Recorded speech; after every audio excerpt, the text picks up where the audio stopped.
In 5, 4, 3, 2, 1. Hey everybody, how's it going? It's Jamie, the crafty DIY guy, and I'm back. I've got some thrift flip DIYs for you today that, guess what? They're not Christmas. These are just everyday DIY flips that you could use anywhere in your house.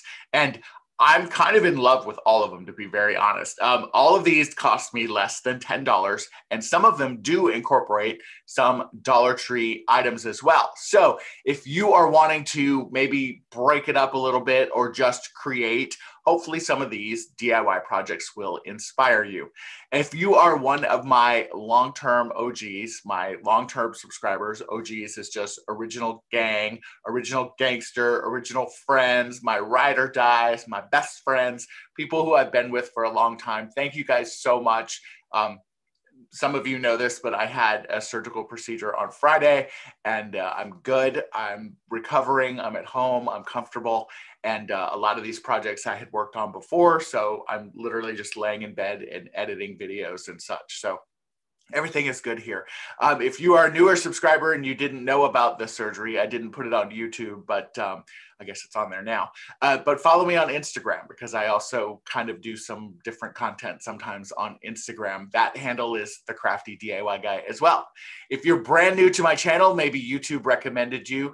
Thank you, YouTube, of course. And I hope that you'll stick around and enjoy the DIY projects. I do still have more Christmas projects coming up. I'm currently working on several right now. And I do have a big collaboration coming up at the end of the month that I'm super excited about. So Christmas is not fully over, but I am starting to kind of expand into some other DIY projects. And of course, I'll always stick to the Dollar Tree DIYs.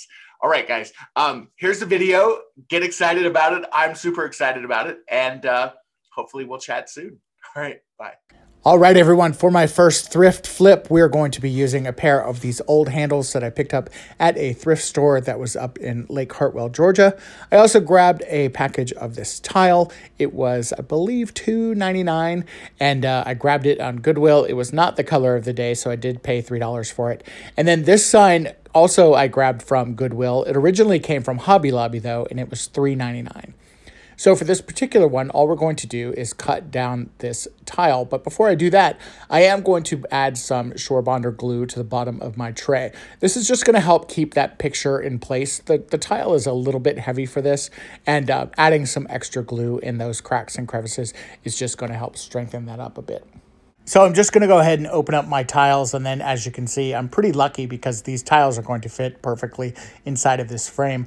Now, all I'm doing is taking a pair of scissors and just trimming those little fibers in between each one of the tiles and just getting it to the same exact size as my tray. It's a tiny, tiny bit off, but you're not even going to be able to tell once I have everything glued down in place. So right now I'm just kind of fitting it, making sure that everything's going to fit properly, and then I'm going to trim off this excess on the bottom here, and I think this is actually probably where you will see that little bit of space that I was talking about.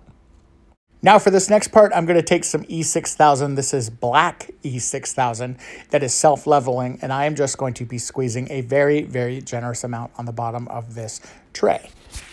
I then took a foam brush and just kind of spread that E6000 around as well as I could. The foam brush from Dollar Tree, as you know, will hold up fairly good. It did stick to this a little bit, but I was able to get it spread out enough that I was happy with it. To place my handles on the tray, I was going to originally use this ruler, but then I realized I could just count down the number of tiles. So I'm counting down to 3.5 tiles from each side, and then I'm going to glue my handles down with that black E6000 again. This is great, and if you leave this to dry overnight, it will hold solid for a very, very long time. And when it's all done, this is what it looks like. I love the way this turned out. I think that black E6000 kind of gave it almost like a grouted look. I think this tray is a really cool industrial modern look, and it's got a really cool vibe on my dresser.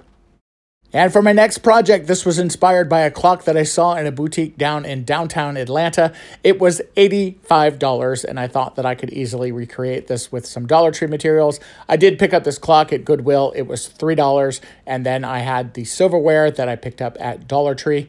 I separated my forks, my knives, and my spoons, and then began to start laying everything out. Once I figured out where everything needed to be placed, I took a chalk marker and just marked on the back of my clock at the 12 o'clock, the 3 o'clock, the 6 o'clock, and the 9 o'clock mark, so I would know exactly where to glue down my silverware. I wanted my forks to stick out a little bit farther, or I guess in this case, a little bit less than some of the other silverware, since they were kind of the main numbers, if you were, of the clock.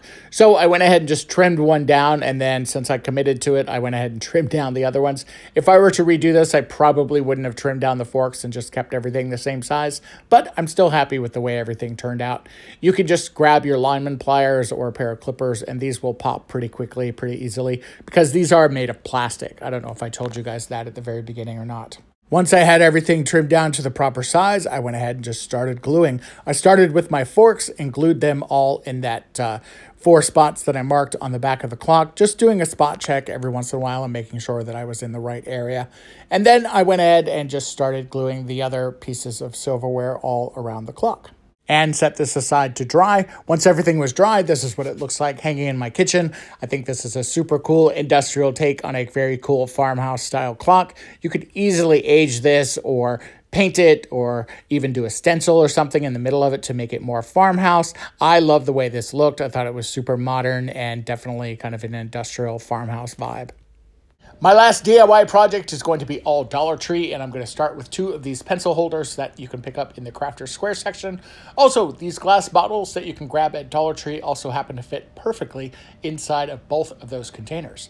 So I'm going to first take my painter's tape and just tape off the bottom piece of one of my pencil holders, and then I'm going to tape off the top half of my other pencil holder, just to give it a little bit of variety.